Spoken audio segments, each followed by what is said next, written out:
out names like Breonna Taylor, but one day somebody just completely forget.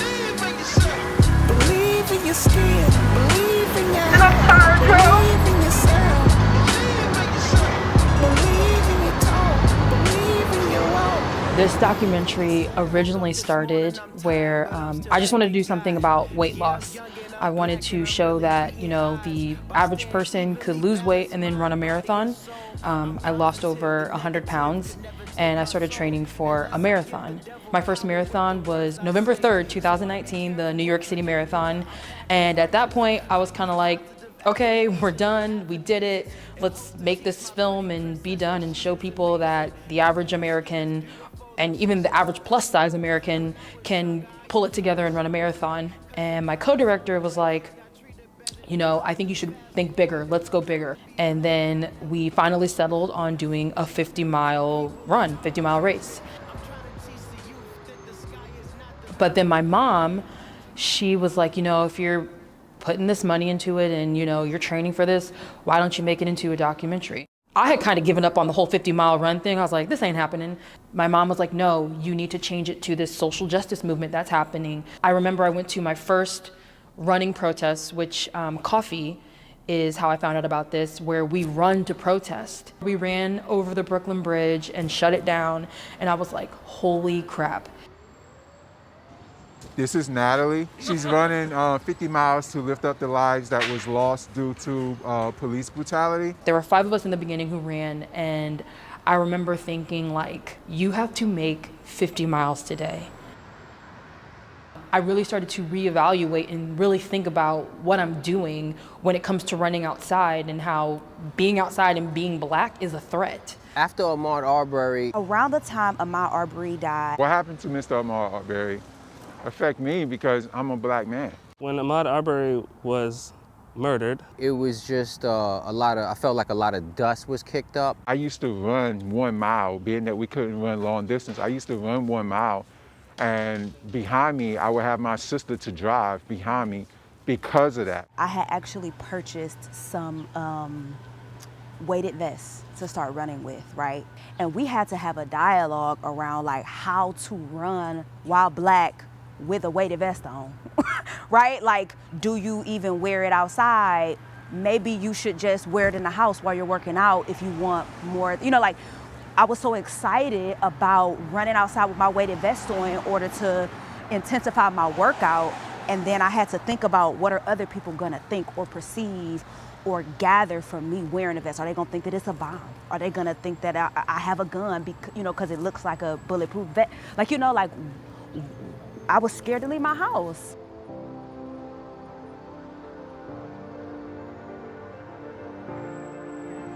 How's it going so far?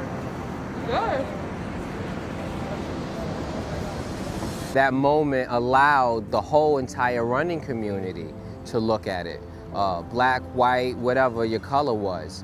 And you saw a lot of white people stand up in the running community and speak on how their privilege of being able to run and not have these same suspicions about them exist.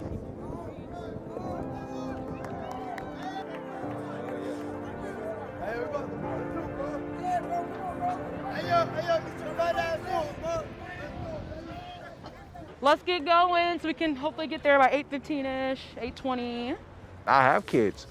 Like, it's no secret that they are paying attention to the iPads and to the news, and they all know just as much as we know now, especially with the way that technology has enhanced. So, you know, my kids are just as afraid as I am. You know, they don't really know as much because they're not wise, but they're afraid of being black because they see, again, what's happening outside their doors. How are you feeling? Good. Oh. Oh, thank you.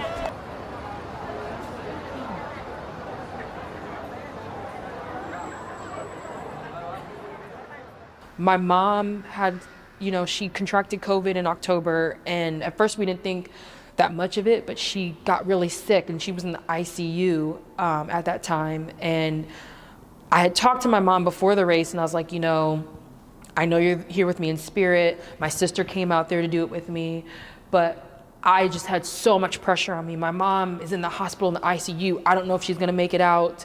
I'm running for all these lives for police brutality. And at this point, I'm honestly just tired. And now I'm not in the middle of it, but I'm walking up to this stop, like, what am I gonna do?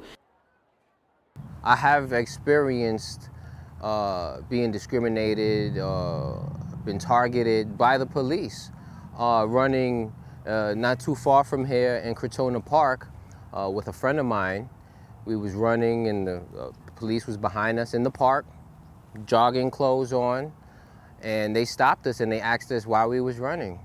And I thought it was pretty clear if we were running in a park in athletic attire, what we was doing. I just get angry even thinking about it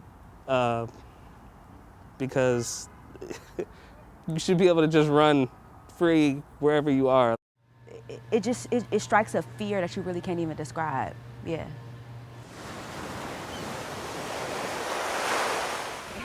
Thank you so much. Thank you for everyone who's being out here. Have a great run. Thank you.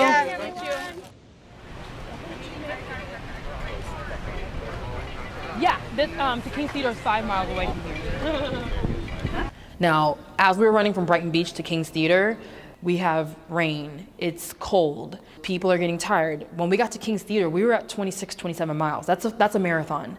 And I called, you know, someone on the team crying because I was just like, I can't do this.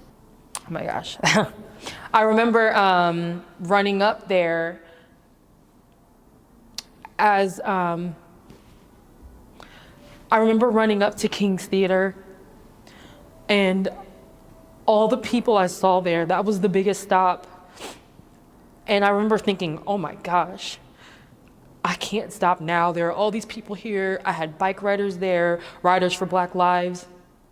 You know, I had these families of, you know, Eric Garner's family was there, Sean Bell's family was there, Delron Smalls, you know, and we're out here honoring these people. And I just remember getting there and seeing a sea of people like, you can't stop.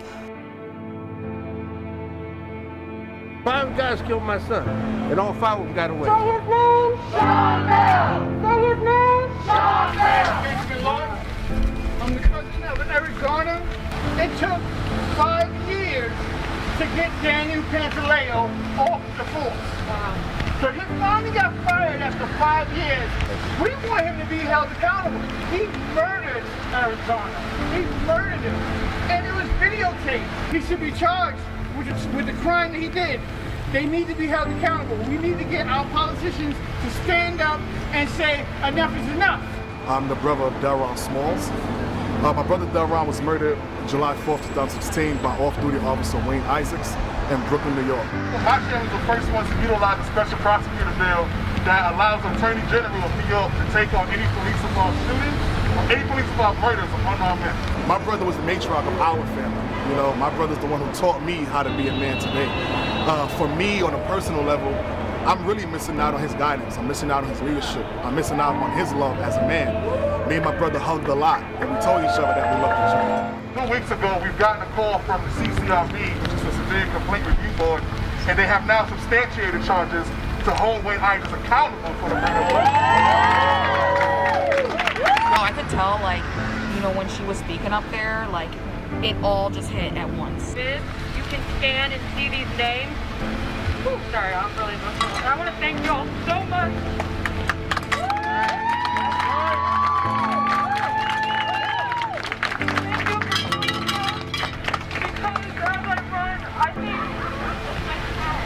I could have easily been Breonna Taylor. I could have easily been Sandra Bland. But God allowed me to be here to do this, and I'm tired, Joe. I'm so tired even while running. I wanted to give up, and I still want to give up, but I can't.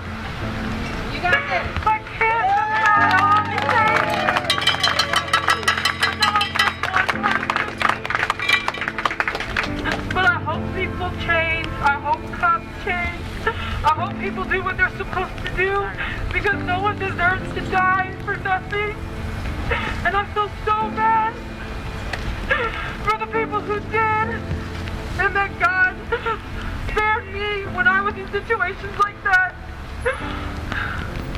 And there's a lot going on just in our family with our mom having COVID, and there's been so much stress, so I know that this is really important for her. So there's a stigma when it comes to exercise, especially with black females, and I think that's also a part of why she's doing this documentary, to bring awareness. This protest is impacting the lives of someone who lost their lives to police brutality. It's all good. We need law and order, don't get me wrong. But the whole thing, we need it the right way, not the wrong way. If you look at the shade that I'm in, the shade that I wear every single day, I'm a threat. And you know, Black lives do matter, and then we also hear that blue lives matter, but what those people don't understand is that at the end of the day, they take those blue uniforms off. There's no such thing as blue lives matter. You know what I mean? They can retire from that occupation. I can't retire from being black.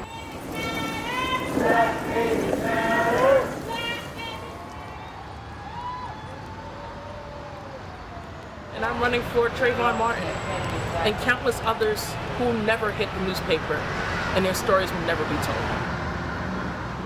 It took for a lot of noise for their names to be said and chanted in the street. Nobody wants to be a hashtag. People will make you feel like shit and make you believe that you are nothing until you become nothing, and I refuse every single day. I refuse. Regardless of how hard this shit may be, I refuse to succumb to that shit. Because the moment I do, then that means I'm telling my kid to follow the leader.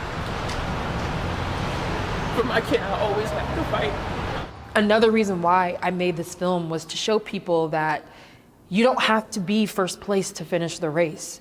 And you know, a lot of times we think, oh, well, if I'm not gonna win it, why even do it? It doesn't matter if I come in first place. It doesn't matter if I come in last place. I just want to finish the race.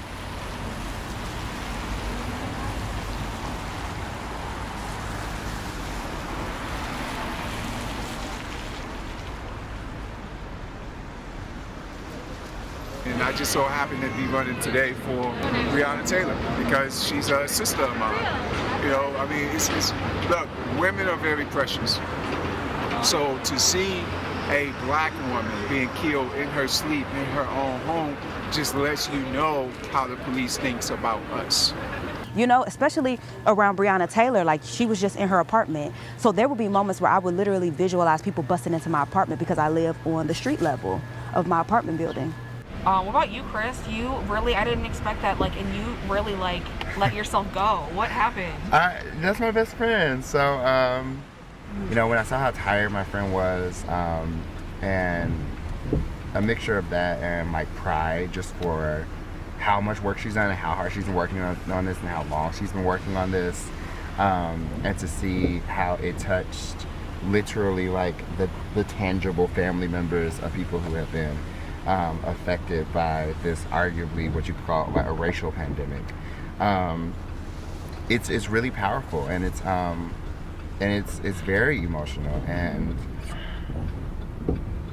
it's messed up that like that things like this have to happen just so that black people can live. Yeah. And seeing a black woman, you know, being thankful for her life, you know, being thankful that she's not a victim of police brutality. You know, as a black man who loves black women, I can't not be affected by that because it's familiar, and it's also it's familiar, and it's also a harsh reality. We're just always like, people think we can't do stuff because of the color of our skin. Right. Like, I'm already a woman, so I can't do it. I'm black, so I can't do it. I'm dark skinned, so I can't do it. I'm short, so I can't do it. I don't have enough money, so I can't do it. I'm like, well, can you tell me what the fuck I can do then? God. If I get one person who didn't think Black Lives mattered to all of a sudden think they matter now, then it was worth it.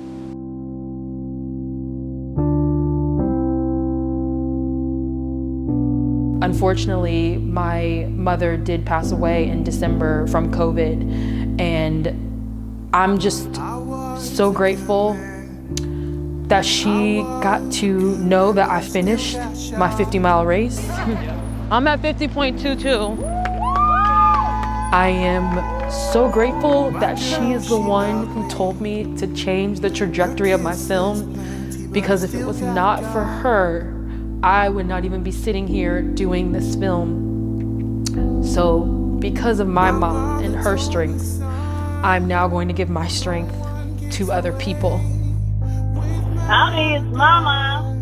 Just checking in, little sugar plum. Bye-bye. She was super sick in the ICU when I was running this race. And afterwards, I did get to, talk to her and tell her. And she said to me, I knew that I could not die while you were doing that race because you wouldn't have finished it. And so I thank my mom for pulling through for me to finish this race and to finish this story. And I will finish the story because of her. So thank you, Mom. You put my treasure with me.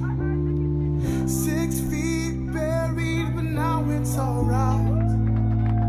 Won't help me now. My father told me So I believe it's very important that people of color stand up in all avenues and be at the forefront and have a seat at the table. We still got to fight because we still black and we still people of color that's struggling once we step outside of our doors. Sometimes you don't realize how powerful a movement is until you are in the midst of it. oh, how we're all equal. We're all equal. We're all equal in the eyes of God. We're all equal.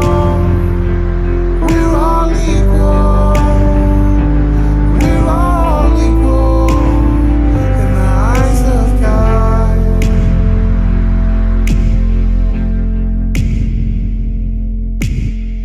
He was a good man. He was a good man, but he still got shot.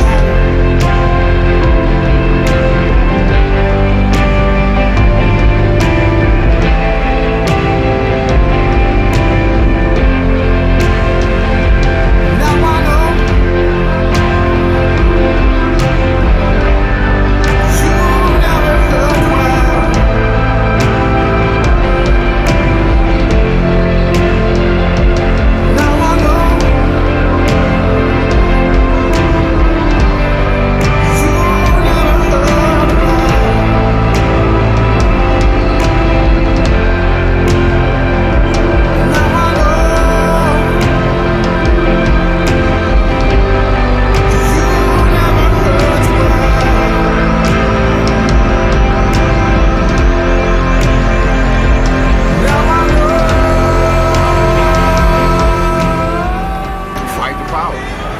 Black Lives Matter.